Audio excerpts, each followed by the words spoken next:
Hey everybody, it's Robert Greenblatt. Welcome back to the channel. Today, we are going to be talking about closing costs and how and what a seller's concession means. So if you haven't done so already, please do me a favor and subscribe to this channel and like this video at the end.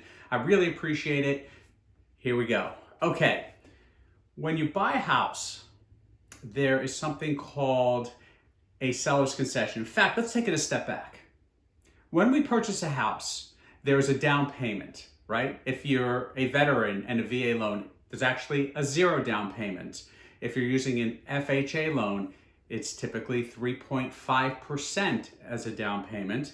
And if you're using conventional financing, commonly it's 20%. Could be as little as 3% in some cases. It could also be as high as you want it to be. So those are the three most common types of financing and down payment. Now, when you buy a house, there are something called closing costs. You may have heard that term and wonder what that is. That is very different than the down payment. So let's just say you're buying a $100,000 house and you're utilizing conventional financing with 10% down, right? So on a $100,000 house, you're talking about a $10,000 down payment. Now, that's your money. That has to come from you, but it can also be gift funds from somebody, although that must be documented properly. So you'd have to speak to your lender about how that gets documented, but it's totally doable. The other costs that we have when we buy a house are called closing costs. So closing costs are driven primarily by the mortgage process, but it involves a whole bunch of different things. So imagine this. Imagine closing costs are set up as two buckets. There's two buckets that comprise closing costs. There's the bucket of one-time fees, and then there's a bucket of what we call escrows and prepaids, if that makes sense. So one-time fees will be things like your appraisal, like a flood zone check, things like that. The bucket of escrows is when we buy a house and we start making our monthly payments. In most cases, let's just say our monthly payment is $1,000 a month. In most cases, that $1,000 that we're sending to our mortgage company is kind of sliced up, and it includes a few things. So we'll just make up some numbers. So if you send $1,000 a month to your mortgage company, they'll take that $1,000 and they'll say, okay, we're going to keep $800 for ourselves, and that gets applied towards the mortgage and your interest and your principal.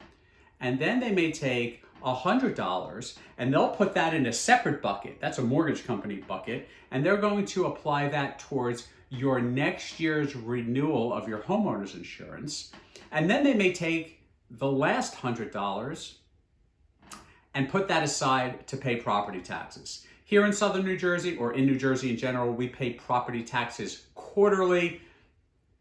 The details of that are probably the subject of another video. However, point is, when we pay our $1,000 a month, a mortgage company is taking their piece, and then they are taking a piece for the insurance company, and then a piece for the property taxes. And when your homeowner's insurance comes due and your property taxes come due, they take that money out of those buckets that they have and they pay that on our behalf. Hopefully that's making a little bit of sense.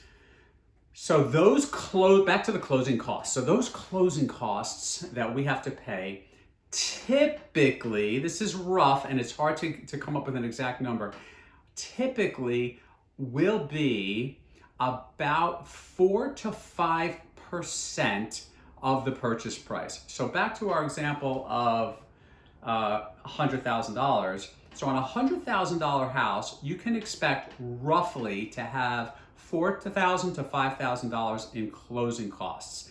Now here's what's cool about closing costs.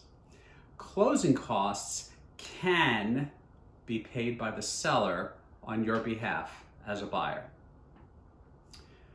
There are different rules and regulations with that kind of stuff, but for instance, the house is $100,000.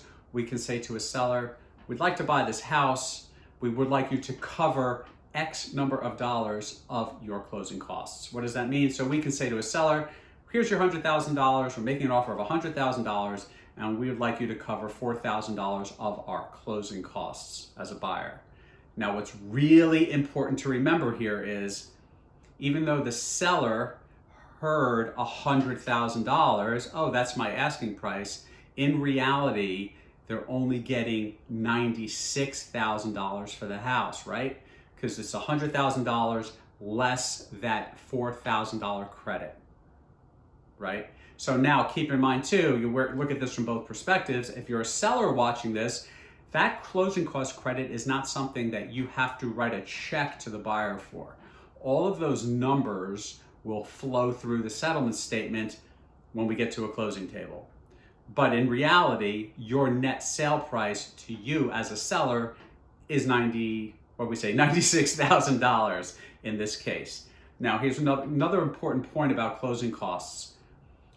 The amount of closing costs that we can request varies by the type of mortgage. So for example, if you are using FHA financing for your mortgage, those regulations state that you can ask for a closing cost credit of up to 6% of the contract price. If you are using conventional financing, those regulations say you can ask for up to 3% of the contract price. Now, there may be some exceptions to this out there, so if any of you mortgage people are watching, feel free to correct me in the comments below. So another important piece of this is the appraisal. So let's go back to our $100,000 example, and let's say you wanted a $5,000 credit towards your closing costs, right? So we say to the seller, hey seller, here's $100,000. We would like a $5,000 credit towards our closing costs. And the seller's like, I'm not selling you this house for $95,000.